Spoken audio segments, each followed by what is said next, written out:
You're listening to eLearn Chat, where talk is knowledge. Hello and welcome to eLearn Chat, our new podcast featuring prominent leaders, shakers and movers in the e-learning and training industry. Your co-hosts are Rick Zanotti and Terrence Wing.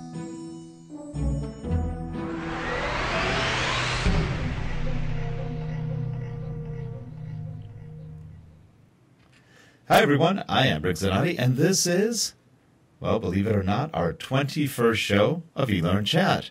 And with us today is the inimicable, I think we just lost our, oh darn, oh no, we didn't lose it. Here it is. Our co-host music. Terrence Wing. Hi, everybody. How's everybody doing? 21 episodes. Wow. 21. It's blackjack, huh? It's 21. Yep, blackjack. That's great. Well, congratulations to us. And today we have a special guest. We have with us Kristen Rourke from Rourke Training. Hey, Kristen, how are you today? Good. How are you? I am good. Well, we finally said we were going to get you on the show, and we got you on the show. Now, Kristen is an Adobe certified trainer. You have a training company. And now, are you doing mostly stand-up training right now? Yeah, I actually do a lot more in-person training than online right now, which is funny because I keep getting told it's dying, but that isn't my experience. I don't think it's dying. I think it's just changing. It's changing. Yep. Yeah, and absolutely. Do you do any online training? I do online training, and I also do e-learning development. So I make, I like making things in Captivate. So you're doing Adobe Captivate. Yeah. That's good.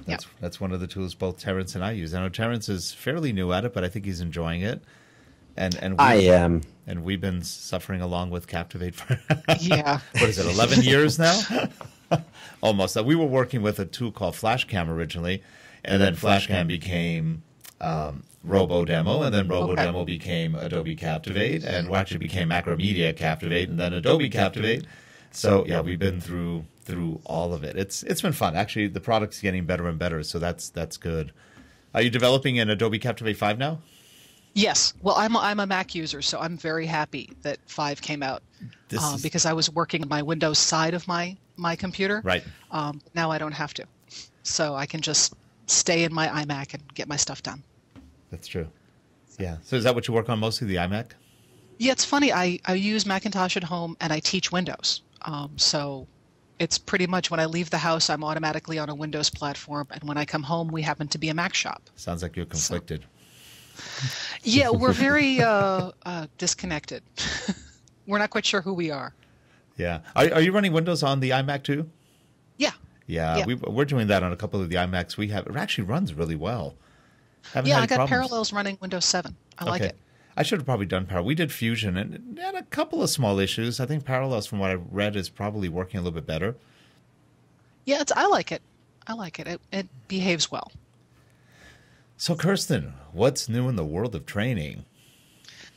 Well, I actually, from our talk before the show, wanted to get some tips out there for some trainers, and I tried to think of what things I consider sort of the rules to follow. So I came up with 5, and they're all a little quirky and a little irreverent, but they're basically the rules I think that trainers should be using, at least in stand-up training. So I have those to share with people. Okay, do we want to start with 5 or start with 1? It's up to you guys. It's up to you guys. Which one? Okay, Terrence, choose a number. Let's go backwards. So we're going to go to 5. That's perfect, because number 5 is be prepared to go backwards. Uh-oh. That's perfect. That's perfect.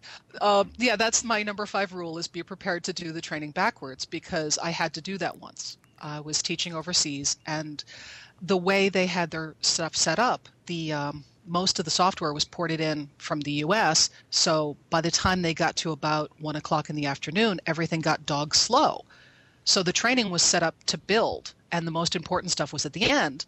And when I got there, they said, well, we really need to be able to focus on that stuff while the computers are running, so can you flip it? And I moved all my PowerPoints in the opposite direction and did it backwards. Interesting. And it was bizarre. It was fun, but it was really at first like, Sure, I can do that. Give me half an hour to go freak out, and then I'll be back. And we did it. We did it. That's funny. And we didn't plan that at all. No, that was too coincidental. It goes, go backwards, and you go, that happens to be number 5. Apparently, Terrence is psychic. He is. He is. He actually knows what he's going to think moments before he says it. Actually, Terrence is also monitoring the chat room, and if there are any people who have questions regarding anything, but specifically today, a little bit about stand-up training and techniques and tips and tricks, feel free to chime on in, and Kirsten will be here to answer them. Okay. So I actually have my little paper cheat sheet here. So number 4 is students just want to have fun, which is there is no benefit to making people uncomfortable or putting them on the spot. There is no reason ever to point at someone and say, Bob, what's the answer? Unless you're testing them for their ability to handle stress, that's not a useful technique. But it's fun but it is fun to torture them sometimes. It is fun, and there's every once in a while you find somebody who really, really deserves it, but usually not. The sick teacher, that's who. So Well, it's funny. I've been in some classes. I used to do before we got into multimedia. I was an IT pro, and I did a lot of training on database applications, and in specific, these are enterprise level database stuff. Which after about the 3rd day of a 5-day class, especially if you're teaching indexing, think about this. 5 days on indexing. How do you index records with all these hashing algorithms and all this fun stuff? Yeah. People's eyes start glazing over. And there's 19 different hashing algorithms. And I remember about day 4, I would just, I'm watching them. Okay, 3/4 of the class is basically asleep. They've just left. They've gone for the day. So I would say something like, all right, now let's talk about sex. And surprisingly, within a microsecond, all eyes are wide open. I go, thank you for coming back. Funny how that works. But if you do anything outlandish like that, or just something that gets their attention that they don't expect, you have them back, especially when they're tired. Now, when you're teaching multimedia, it's a little bit more fun because you're much more interactive.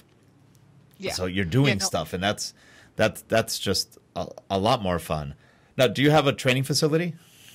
No, I'm an independent contractor, and I work through, at this point, 9 different vendors. Oh, great. Okay. And then I do private training and consulting, and I've had 5 of my vendors for 10 years now. That's so great. It's a nice little bubble that I live in. Yeah, that's a good bubble. It's pretty good. Yeah. It's pretty good. Do you teach around the country or other places too? I used to do a lot more traveling. Now that I have a son who's 4.5, the person who does all the traveling is actually my husband. So he's the one who's doing the road warrior thing, and I pretty much teach in Massachusetts. That's good. Is he a trainer too? He's a trainer, but he doesn't do software. He teaches physical safety skills for people in hospitals and in schools to be able to work with violent or physically aggressive people in the safest way possible. Interesting. Sounds like a lot of mental health services training.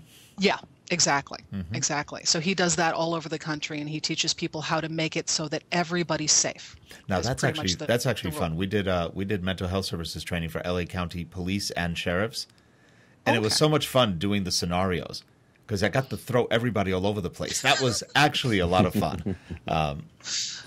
That's what he does in his spare time. He just throws people all over the place. That's about what I do in my spare time. Yeah, I throw people around. It's fun. But it was really fun because there was one sheriff. She was a little gal, and the therapist who was supposed to act like a patient was supposed to throw her.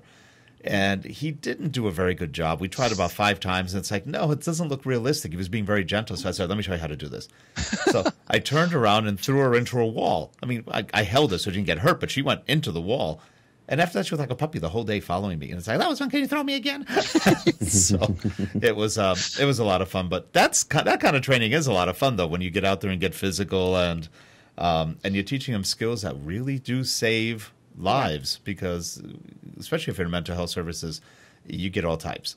Yeah. Yeah. And anytime you watch a TV show that has people doing restraints, it's hysterical to watch my husband because he turns colors and he starts to sputter about everything they're doing wrong. Right. Because they never get it right, ever. Yeah, that's funny. That's very true. So it's entertaining because I always get theater when I watch him. So So it's good stuff. So you mentioned in rule number 4 that we should make the learners comfortable, and you said things that we shouldn't do, like put them on the spot. But what are things that we should do that are going to make the learners comfortable? Well, one of the things that is always good to do is any trainer with experience is going to be watching body language, watching people's breathing, watching their eye movements, watching how they relate to other people physically, and listening to how they phrase things. And you can catch the people who are automatically the more uncomfortable, the more frightened people in the room, that they're going to be made to be threatened or made to be on the spot. And those are the people that you start with by making it totally clear that this room is safe and that, there's absolutely no time at which they would, be put on the spot. So the way I do that is I make, if I have one of those students in my room, I make all of my students raise their right hand and solemnly swear that they will cheat all day. And the reason why I want them to cheat is this is not high school. You're adults. I want you to look at other people. I want you to ask your neighbor. If you don't feel like asking me, I want you to look at your notes, because this isn't a quiz. These are functional skills you need to leave with, and you're going to do them the way you do them in the real world, which is you'll ask somebody. That's funny. So now you're lucky you're not teaching engineers, because they do this when they take tests. Yeah, well, I have some engineers in my family. They're some of the more interesting students. Yeah, they are. But they write very small little fonts, and everything's really teeny, and nobody can see what they're doing. I think that's the nature of just being an engineer. I studied engineering for quite a few years. I remember those days. I was going, why is everybody hiding everything? Precise. Yeah. So. Well, they don't want to reveal their patents. That too. That too. Yeah, being a software trainer is a very weird job, because you're half really geeky and half really theatrical, and you have to be both. You have to be a person who has no problem standing up in front of a room of total strangers, which is most people's worst fear. It rates higher than drowning for most people. And for me, I'm one of those weirdos that's like, cool, let's do it. And then you have to be geeky enough to really want to spend hours on software. That's so true. It's a weird hybrid out there. There's it not is, that and many of us. And it's there aren't that many of us. And I remember my very first time when I was doing training, I got in front of a class. I was teaching English at Berlitz. This is a long time ago. And I had never taught anybody anything before other than martial arts, which is something I did on the side. So I was going, wait a minute, get in front of people and teach them a language. Well, my very first time, rather than give me the one-on-ones, they gave me the 6 or 7-on-1. And I literally sat there going, And 6 of the 7, I think, didn't want me back as a teacher anymore because I had no idea what I was doing. So I experienced drowning that time. The drowning was fun, not really. Yeah. And then I said, okay, I got to get rid of this teaching shyness, and I forced myself to go to do talks. And now I can talk in front of anybody. I don't care anymore. I'm relaxed. But boy, in those days, want to lose weight, get in front and teach a class in front of people you don't know. That's 50 pounds. That was good. Let's do it again. So. Yeah, I didn't go to school for this. I got into it sideways. I got into it because I got laid off. And when I started doing training, they threw you in front of other trainers, and we're the worst students. That's ever. Right, because they're the most critical. Yeah. And there's nothing like being in front of a room of trainers who are all pretending to be difficult. Yeah, this is what you hear. Trying to survive. You hear a lot of that, right? Yeah. That and the wah, wah, wah, yeah. Oh, we had some of those. How about this one? I like it. There we go. There we go. Rick and his toys. I wish I had a sound machine. I need that. It's an iPad. Oh, yeah, I need an iPad too. Well, actually, it's an iPad combined with a tool called Soundbite. And Soundbite is a sound cart where you put all your sounds, and then this is called iSoundbite. And then you can actually, I don't know if you can see it on the camera. With the lights, it's a little hard. You can't really see the thing. Let me see if I go full screen. You can see it. It's really hard to see. The light just makes it darker. No matter what I do, you just see a white screen. But there's all sorts of colors on that thing, and you can actually click on them with your hand. And the only thing I wish is that I have fairly large hands, and they make very thin rectangles. So it's real easy to miss the one you're trying to get sometimes. Which is why You get sometimes the sound effects just don't quite match. It's called big hands. But you meant to do that. You did. I guess. No, not really. So let's see. Number 3 is Number 3. Software is a hammer. What that means is software is a tool. And when you're teaching people how to use a tool, you don't have to teach somebody how to build a house to get them to use a hammer. So what is the goal? And in this case, if the goal is, for example, functional skills training and you want them to be able to do a specific task, great. But if the job is to get them to be comfortable with a software in a generic environment like Microsoft Project, I don't have people use the traditional material because almost everybody in the room doesn't do that job, and it's not that exciting knowing how to, do a project plan for building a house or software training or writing a book. So I have people rob a bank, and it works. It works every single time. And I put them in small groups, and I make them rob banks. That's pretty good. So is that your side business? No, actually, I've never been caught. I mean, I've never been caught. Never done. I've had one student actually ask me whether or not this was an ethical thing to be teaching, and I said, if you actually rob a bank, that's bad. If you do it in a classroom, that's okay. I saw a bumper sticker the other day that was absolutely perfect. We're driving around, and it said, "Don't steal. The government doesn't like competition." Yep. An oldie but a goodie. So we'll leave it at that. Yeah. I guess that goes hand in hand with saying the value of simulations, period. Whether it's robbing a bank, whether it's taking a trip to the moon, whether it's, wherever your imagination can take you, the impact that can have on learning outcomes is, proven time and time again. Yeah, it's people learn better when they're engaged, when they're excited, when, people don't learn well when they're feeling like they're dumb. And adult learners are just brilliant at going into a room and thinking the software's right and they're wrong. And they always approach the software like, well, I have to know this because it's intuitive. And that's bull. If software was intuitive, I wouldn't have a job. So it's not. And that's a myth that everybody comes into the training room with, and you have to gently let them know that no, it's not intuitive. It's just people are familiar with how to do this. You'll be familiar with it. And with practice, you'll be good. Now, that last point you made, that does beckon the question, kind of getting back to the bumper sticker, robbing a bank. You, by chance, did not actually teach people from the Fed, right?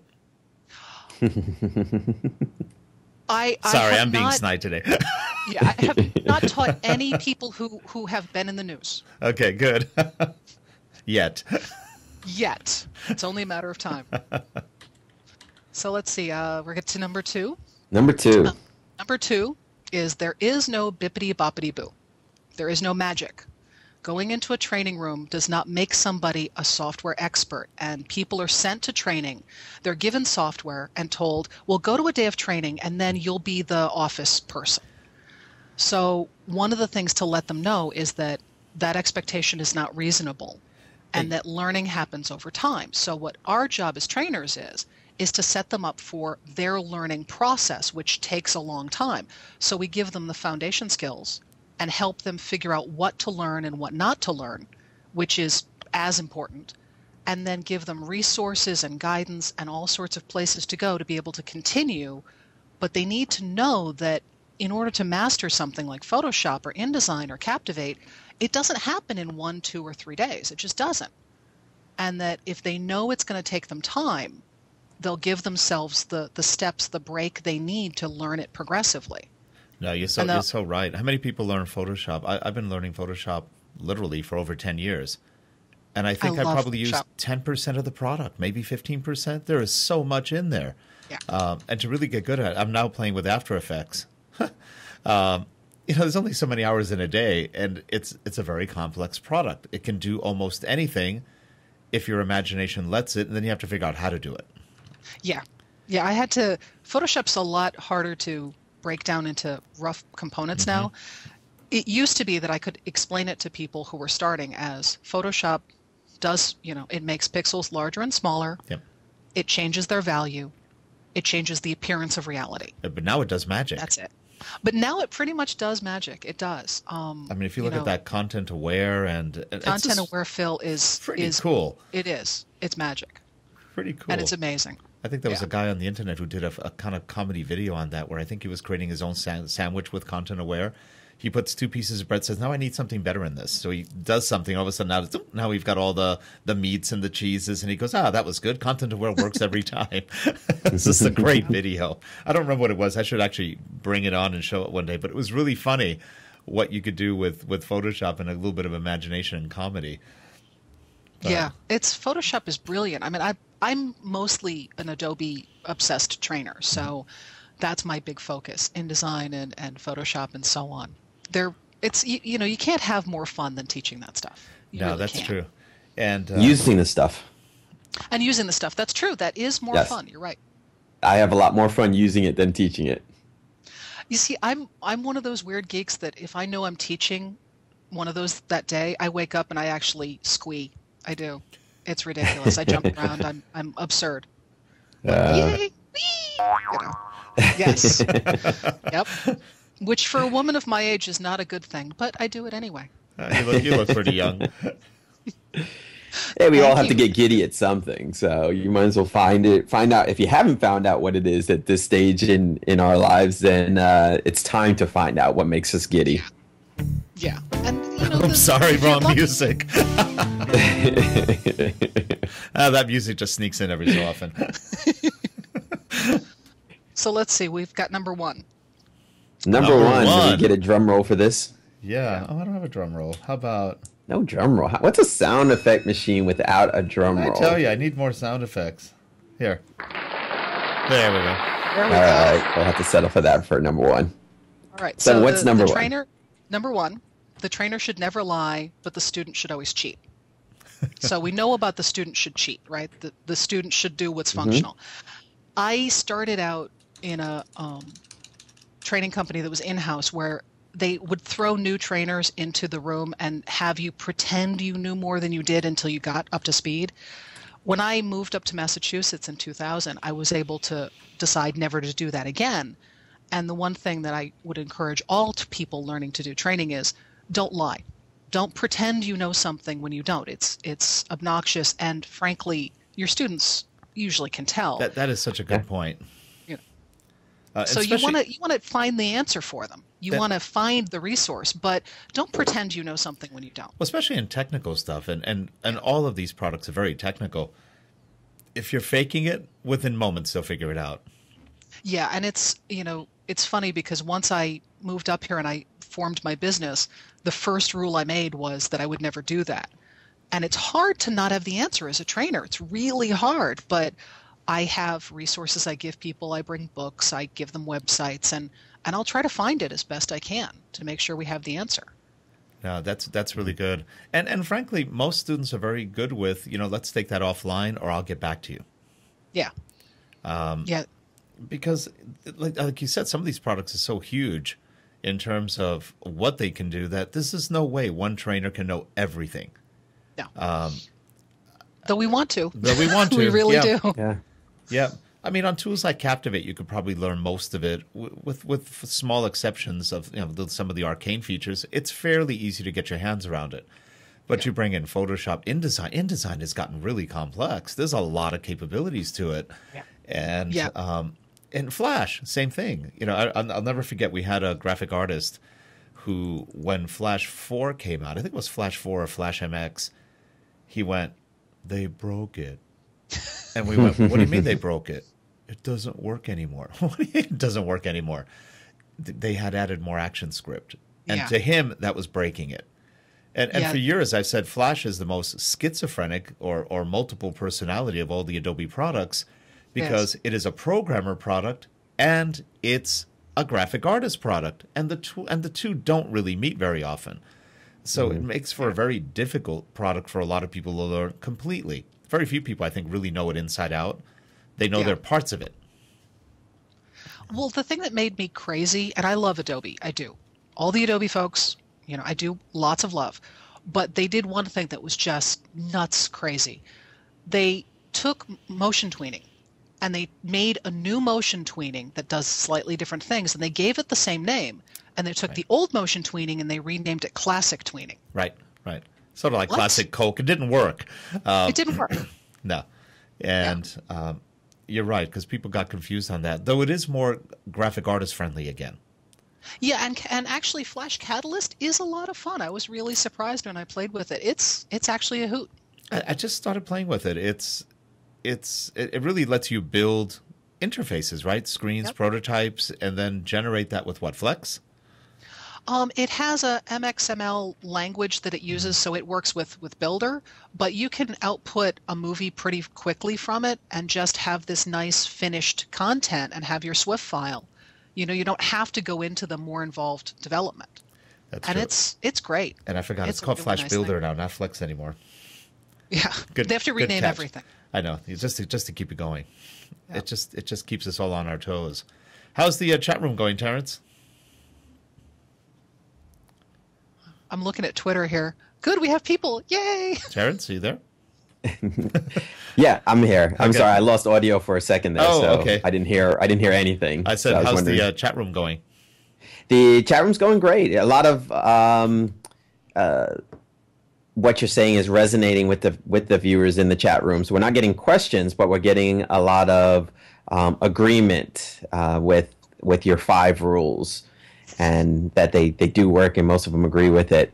You know, I had a question. This one came through a direct message a couple days ago, actually, and this trainer was looking for ways of engaging learners more during software training.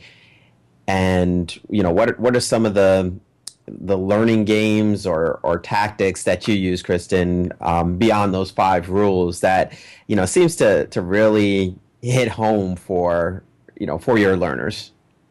Well, I'm actually a big fan of small groups and labs. Mm-hmm. One of the things that people aren't used to doing is actually being paired up with other people and being given something to work on together. So, Rick, you were talking about database development. I don't teach Access all the time anymore, but when I did, I brought legal pads, and I would teach the basic skill set, and then I'd have people form groups and give them a legal pad and have them start breaking down the structure of a fictional database, Right. and interviewing each other and figuring it out on paper, because you really need to do that human connection and that planning separate from tool use. You know, designing a website is, a lot of it's done on paper. It's not really necessarily done just in Dreamweaver. So the students automatically turn on the tool. And I had a sort of rant about this on my website. I encountered a student who said Captivate is hard. And I was kind of surprised because Captivate isn't hard. So I said, okay, tell me about this. And she said, well, you know, the training just didn't make a lot of sense. So when I asked her what happened, she said, well, we turned on the software and we started. I said, stop. That's the problem. Did you know why you were turning on the software? She said, no. I'm like, there you go. So in Captivate, if you're going to be showing people how to use the software, they should know what the heck it does. So you show them videos first. You tell them why they'd be doing it, because otherwise they have a conversation in their head while you're showing them, why am I learning this? Do I need that? Do I not need that? Why is that blue? And they're distracted from what you're trying to get them to do. You know, that's so true. We had one client who bought an LCMS, $350,000. And I said, why'd you buy it? And they said, it's going to do 75% of our instructional design. And how does that work? And they said, well, they told us it would write it for us. They did. And this is a big vendor, and they actually believed it. Of course, that LCMS is no longer there, and they realized it didn't do anything for them. But they had the preconceived notion and no idea of what you actually did with an LCMS. Yeah. They were looking for a tool to make their instructional design writing faster. Yeah, it's a process that's going to take time. You know, the most important thing, I think, any of the trainers that are coming new to this is when you are dealing with your students, it's as important to show them what they can ignore as to what they can pay attention to. Because unless you're a trainer or unless you're doing certification, you really honestly don't need to know every button. So what I do is I ask my students to vet every single new feature I show them. So when I show them something, they have to test it against two things. One, is this required by your boss? If it's yes, suck it up, move on. If not, you go to 2. Is this something that will make your life, your job easier? And if it's not, you flush it. Feel free to play solitaire while I show this to other people. I'll be back with you in a minute, and then we'll go on to the next one. Because you have to vet the features. You have to prioritize what your long-term learning is going to be. And when you can tie it to something functional, you actually make that long-term memory deeper. And we're really changing the human brain. That's what trainers do. Mm-hmm. That's our job. I can hear about 10 people in the audience probably just fainting right now because they go, oh no, Rick's going to start talking about cognitive learning again. Don't get me into cognitive. Oh, no, go. It's really fun. It's actually so interesting. Because you're right. If we don't get the brain to retain it, it's pretty worthless. And you made a really good point earlier. I think that was your point number 2. A lot of people take a 2-day class in Captivate and say, I'm supposed to create a whole mess of projects after this. Good luck. Yeah. It's not that Captivate's that hard, but it's got a lot of nuances. Yeah. And what I find is with most people, Captivate is a fairly okay tool, but it also has a lot of bugs. So you run into things that you don't expect, and that takes a lot of time to figure out how do you work around it. And that's where people have the biggest amount of issues. Now, Captivate's a lot better now than it used to be. It's a lot cleaner. But in the old days, boy, was it buggy. I remember back in 3, 2, and 1, it was almost unusable. 4 and 5, we've done a lot of projects in 4 and 5, no problem. But it was always that, how do you work around the issue? How do you work around the problems that the software has if you barely know the software? Yeah. And, that's, it's amazing how many companies go, okay, I'm going to send you to one Captivate class, and then we have 400 courses for you to create. I get that all the time. Yeah. My students come in and say, well, I've been given this software, and now I'm supposed to be the e-learning guru. Right. And so I give them, that's actually, how I met you is I would give them your information. I would give them Lily Berry. I would give them other people and say, you really need to be paying attention to the people who know this stuff. Yeah. Oh, we just lost Terrence again. He's been going on vacations a lot recently. Hold on. He lost his connection. So tell us, do you have any other tips? While I try to get him back, we'll put you on the spot real quickly.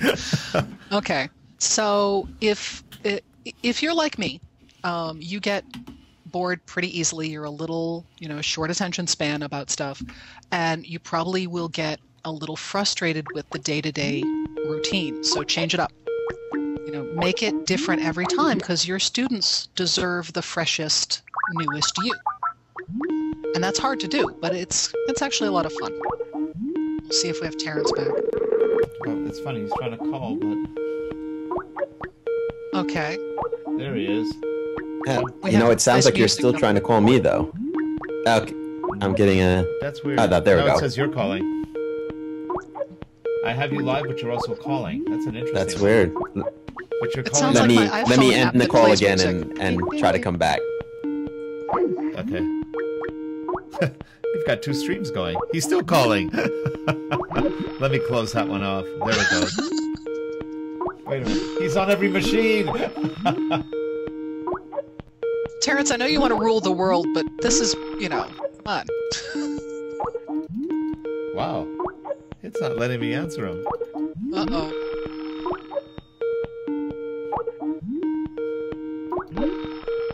Okay, I stopped him there, but he's still ringing other places.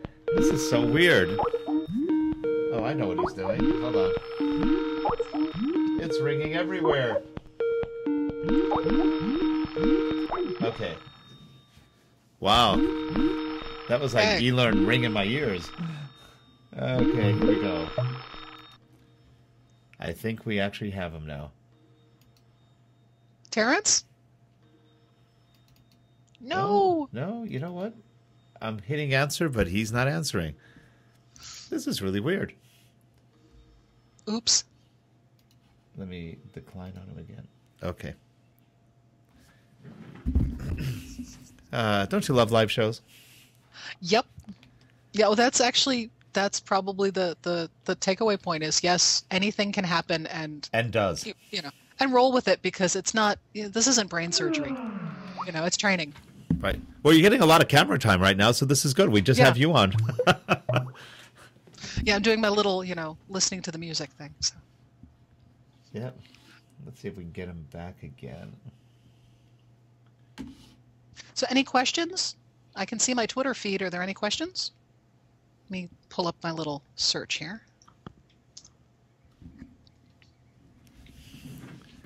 Anybody? Bueller? Bueller. Actually, I'm going to put you on that one. Okay, so we're missing Terrence right now. As soon as he calls back, I'll answer again, because he's not responding. So I think he's trying to get back on. You hear that? I hear funny stuff going on. Yep, I think he's trying to get back on. So anyway, for all of those who are watching this, this is live broadcasting. Things go funny with the internet and with Skype. So I suspect they may be doing some construction work around Terrence's complex. And, And that may be causing some of these issues. Because we lost him last week, too, though I'm convinced he went to Hawaii for about 20 minutes. So That's not a great Hawaii vacation. 20 minutes? 20 minutes. Well, he flies fast. Okay. He has connections. So this is the sort of thing that happens. I mean, it does happen. And in training, how many times? Do you remember the old days? I don't know how old you are. You probably may not remember this, but when I first started doing training, we had overhead projectors and slides. Remember the old acetone or acetate slides, and you have to swap and I dropped 500 of them once. No. Right in a class. And it took about an hour and a half to get them all sorted back together. That was fun. I had two people helping, because it was just, when those things fell, it was not good. So our lives have gotten a lot better ever since we went to real projectors. But boy. Now, do you use a projector when you teach? I do most of the time, but I've learned, because I might be the reason why the technology is behaving. I'm a bit of a jinx, so I don't rely on projectors or exercise files or anything to go right except the students to be in the room and me to be in the room. Yeah. So if there's a projector, great. If we have exercise files, that's good too. But I have worked around all of that stuff, partly because things have happened and I just don't want to trust it. So, with the exception of one student who fell asleep, and they honestly told me he had narcolepsy, so I believe that. I will.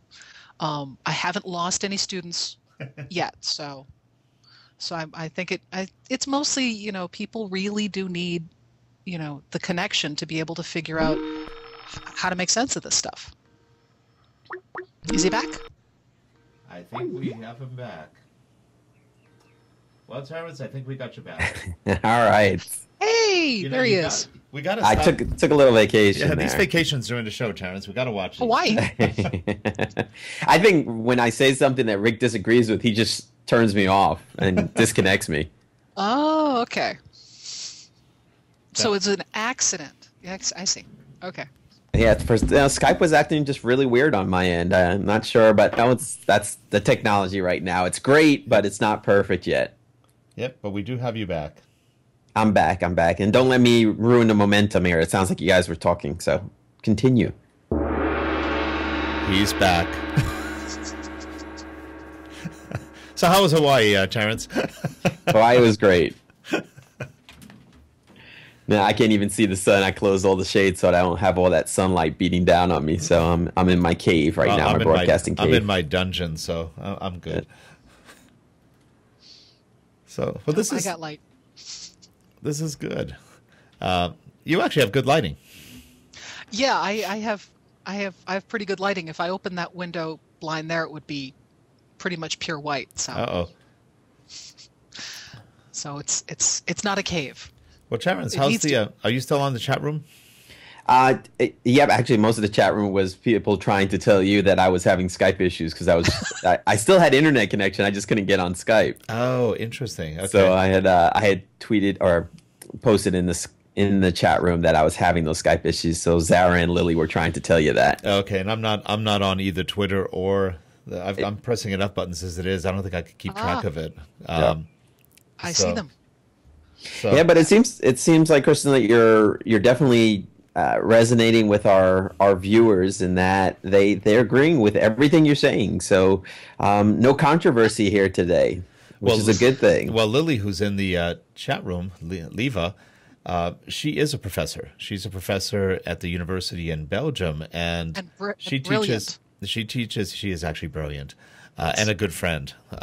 She teaches engineering, but she's now also teaching Photoshop, Captivate, and they gave her the ability to do that, and she's loving it. And Adobe is now using her, I guess, as a community. I'm not sure what they actually call people now. She's like a community volunteer, and she's helping a lot of people out. I know she's our go-to gal when I have really weird Captivate questions, because she has the time occasionally to just really play with it. And I'm convinced, as an engineer, she's probably reversed engineered it and knows exactly what's going on on the back end. I'm just supposing. Yeah, she actually made a comment on my website, and I turned into a complete fangirl and wrote back and said, "I'm such a fan. I'm such a fan." It was really sad, but I am. Great. I'm a huge fan. She's a sweetie. No, it's good. The Captivate, I mean, the Adobe population is they're some of the most generous people in the world. It's a good community. They will really bend over backwards to help you. Yeah, that's true. The Captivate folks, if once you've solved a problem, you don't want other people to go through it.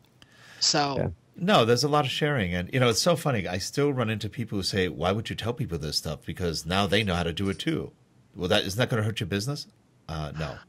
Mm-mm. Yeah. On the contrary, it helps. I had someone tell me that training trainers is bad for my business, and I'm like, no, really, it's not. There's plenty of work out there, at least around here. I'm not hurting, so no, it's not. It's not a bad thing if more people, connect. If more people do what we do. No. Well, it's the cost of citizenship in our little community here too of learning professionals, because those that aren't contributing and sharing, you become very much irrelevant, to the masses.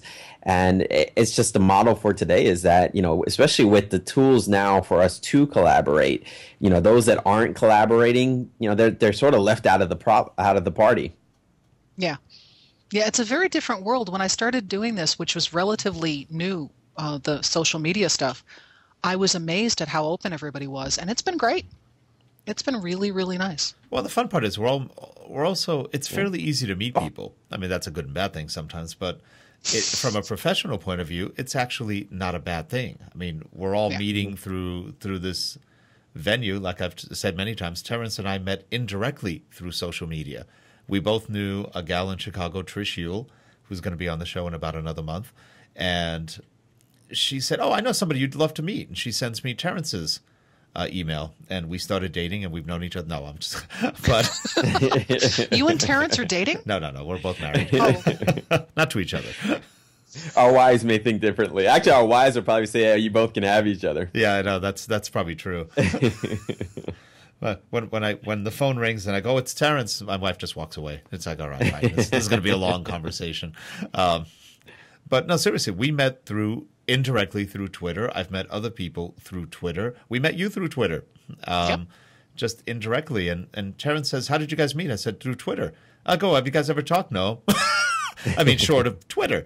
But that's the beauty of it. And then it's amazing with the kind of relationships you can establish from a professional point of view, as well as just friendships. And it's interesting. Of course, there's also the downside of all the strange, weird, geeky people. Every so often when I approach somebody, I always wonder, are they going to think I'm some sort of weird perv when I approach somebody? You never know. Because you just go up to somebody, "Hi, I'm so-and-so," and they go, "You're a perv." No. So, there's always that, because you hear so much of the strange people on. I was telling Gina on the show before this, Gina Schreck, I said, every time I get followed by somebody who is either near naked or in just plain underwear, I usually just block them. Because that's usually spam, it's some porn, or it's some sort of BS marketing thing. And then I discovered that on Twitter, half the people who follow you are actually getting money every time you go to their links. So there's that multi-level marketing thing, or whatever they call it, which is a little scammy because they're not really doing anything. And then my favorite are the people who have zero follow. You know, what is it? One tweet and 10,000 followers. Oh, yeah. How do you do that? It was a very profound tweet. It's a profound tweet. Yes. That would make a great band name. Yeah, profound tweet. I like it. Hey, we should start No, that. Okay, bad music. All right, there's that bad music. Or actually, we should do a little bit more Terrence music. Boom. All right, I'm sorry, I got carried away. He does sometimes. I got up really early today. I'm not me. With software development now, it seems that if you don't have at least a strategy to build a robust community, your software is going to fail. So it seems like it's one of the features that you almost have to have, is that, sure, your software can do all this, but people want to know, is there a community behind it? Is there a forum where I can get my questions answered, or I can share best practices and take those to the next level too? And I think that communities or software developers that don't consider this are just doomed. Yeah, I agree completely, because turning to the help directory is never a good thing if you could instead turn to a human with experience. Yeah. Well, also the other thing is, if you look at something like Adobe Help or so many products right now, the help is this side of useless. It's not as bad as early Excel help, which actually had math errors in it. That's true. That was always fun. But seriously, half the time when you look for something, it's not there. Yeah. And so you wind up having to go to Google or Bing or wherever you go. And there's always some Twitter. community, or Twitter, and there's some community person who can usually answer the question. Now, there is a problem with Twitter for answering questions. Unless you're really looking for, let's say, Adobe Captivate or something, it's so easy to miss stuff. And I'm convinced the larger the number of followers, the easier it is to miss the tweets that roll by if you're not really paying attention. Yeah. So from a support point of view, I don't find Twitter as useful, but I find Google useful. If I usually type in a word like, how do I do this? Invariably, somebody's done it. And it's usually Leva. So she answers, I think, 8 million. I think she does about I find 30,000. useful to find the web pages, not to necessarily get the message, but to get me to the people that have it, like her site, which has tons of useful information. Yep. No, that's true. Well, and it depends on the network that you have on Twitter too, because if you've built up a huge network of people that can solve that problem, then you can go to it more often to get the answers that you need. That's true. Yeah, I actually believed, last year at this time, I believed that Twitter was just for people who wanted to know what other people were having for breakfast. I honestly thought there was no use to it. No. And it's now lunch. I'm addicted. It's lunch, not breakfast. Oh, lunch. And what are you wearing? That's right. For lunch. Well, I think that was the perception that everybody had at first with Twitter, and probably even the creators of Twitter. They probably sat down and said, hey, wouldn't it be cool if we knew what we had for lunch together? Well, all I know is the first time I got on Twitter, the very first time I started looking around, and what did I see?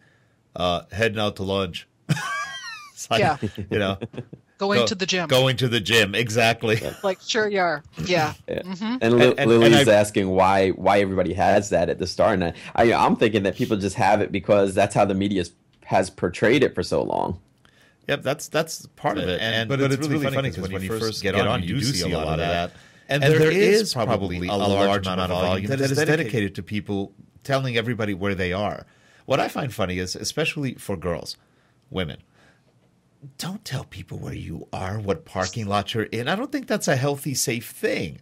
I see a lot of the tweets. It's like, I'm home alone right now, and it's 8 o'clock. Oh, gee, and I live here. No, don't do that.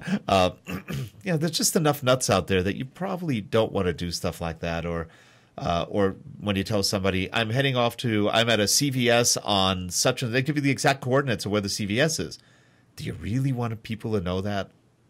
I don't know. And why do they need to know? And really? why do you need to know? Exactly. Because, we live in a sort of sometimes unsafe society. Actually, it's a pretty safe society, just that there's a lot of nuts running around. And why make it easy for them? Yeah. That's my thing.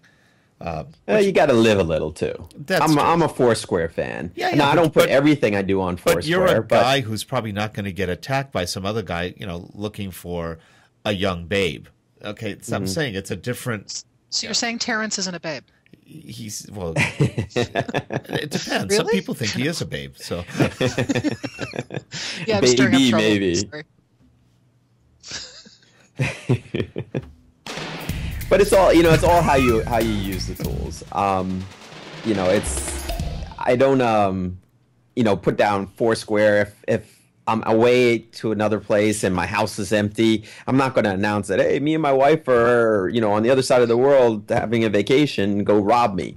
But if I'm in the movies, I often tweet about our Foursquare when I go to the movies, and I happen to be the mayor of my movie theater. That's how much I go to the movies, and it's a public place. I mean, people aren't even going to know me. There's not much that they're going to do to take advantage of somebody walking out of a movie theater with 1,000 other people around. So I think as long as you're smart with it, as with any social media tool, you're fine. And he has 4 Secret Service agents around him at all times. That's how he gets to Hawaii so fast. That's right. That's right. He has a jet. He's got that special new Raptor. So it sounds like we're definitely digressing from software training here. Any final comments you want to share with us before we start to wrap things up, Kristen? Just that it's hard for me to keep in mind all the time that this is one of the best jobs in the world, and I hope that other trainers out there can try to keep that in mind too. You have to keep coming back to really, there's not a better job than being asked to go hang out with people and share what you love. It is actually a lot of fun. It is a lot of fun too. Do you do any of the trade shows? Do you talk at things like Adobe Learning Summit or things like that? I actually really want to, and unfortunately, every single thing this year I either couldn't afford or I was already committed and was like, so next year I'm really hoping to get in a couple get into places. the Adobe Learning Summit. It's a good venue. There's a lot of people, and you'll make a lot of connections there. Yeah, I'd really like to, because it's sort of, like Photoshop World was my Christmas. Mm-hmm. I had the best time when it came to Boston. You got to go there? Ridiculous. I was actually, I got to just go to watch the trainers, and I go, because you never get to see other trainers in what we do unless you make a point. And I went to totally geek out and just watch people and kind of do the, wow. And the guys from Photoshop World are great. Those 3 are so much fun on the show. You learn a ton from them. Yeah, they're really good. And I love watching a pro work a crowd. It's really, really nice to go, oh, that's a good phrase. Oh, I like that. Now, are they the 3 main trainers, or are there other people too? No, the Photoshop World had a whole bunch of people that just a wide variety. And I really want to go when Deke McClelland is there, because he's, Deke God, is good. as far as Photoshop's concerned. That sort of thing. They had lots of really, really good people. Well, Deke's doing all the lynda.com training. Yeah, he's really good. I like him because he's got the sense of humor and the intensity that keeps me focused. It's really hard to watch a video with somebody who's going, and now we're going to go to the file menu. That just kills me. So I have a sliding scale of trainer intensity that I use with my students. And on one end is Terry White, who's awesome but pretty mellow. And the other end is Deke McClelland. And somewhere in there are the other trainers. There was a guy who did a lot of Adobe training for Photoshop. Oh, what is his name? Brown? Russell Brown? He's insane. Yeah, okay. Yeah, he's nuts. Okay, he's past the Deke. He's already gone insane. But his stuff is fun. But he is insane. Yeah, his video stuff, we're showing Photoshop working with video. Yeah, the guy with the white spiky hair. Yep. Yeah, he's interesting. I think he's a doctor too. I think he's a PhD, if I'm not wrong. But, well, I'm from I'm in the Boston area, and up here we have the Car Talk, which are 2 guys who have advanced Harvard and MIT degrees, who basically talk about cars and car gossip. Yep. And they can identify cars by the honk. Yeah, I think they have a great show. I think they were syndicated because I remember seeing them. Yep. They were actually a lot of fun. And they actually were featured. They got to do a bit part in Cars, the movie. It was Okay. great. I geeked out completely. I'm like, it's them. It's the car guys. It's Tom and Ray. Any further comments in the chat room, Terrence? No, a lot of agreement and a lot of admiration. Uh-oh. Uh-oh. Hoping that she gets a chance to meet you as well. I don't know. Who said that? You cut out right when you said at... Oh, I said Lily is hoping that she gets a chance to meet you at some point too, Kristen. Well, I we're would love it. hoping Leva comes out next year to one of the shows out here. It'd be really fun to have her out here. That would be very cool. Very, very cool. And Zara's been commenting. Zara Lynn King who's not at first. When I saw her Twitter name, I always thought it was Zara Linking, and I was wondering, well, what are you linking to, Zara? And I realized that's her name, Zara Lynn King. So she has definitely been one of our frequent flyers here on the program, and she's also been saying some really great things about what you've been talking about on the show, Kristen. Oh, great. I can appreciate her name thing, because my name has this weird little accent on it, but anything with a K sound is good. So when I'm with my friends and family, it's Kirsten, like in sort of Kirsten, like the Swedish chef in the Muppets. Kirsten? Mm-hmm. Yeah, Where are you from? I'm from Connecticut, but it's a Scandinavian name, and it has that little bounce to it. Okay. But everywhere on the planet, it's Kirsten, Kristen, Karistan, Kyrstein. They're all good. Right. As long as there's a K sound, we're good. That's pretty much it. So I can go ahead. And your website is Rourke Training, Rourke. We've got it right now. I love your KR logo. Oh, thank you. Yeah, it's KirstenRourke.com, Yep. actually. Only because Rourke Training, I actually came to after I had first gotten the website up and running. Yeah, I cheated completely putting the logo up because I made myself into an Adobe product. Well, no, I thought that was classic. Now, at first when I saw it, I went, Kryptonite. No, wait. Yeah, No, that wait. too. Well, that's not inappropriate. Ask my husband. Okay.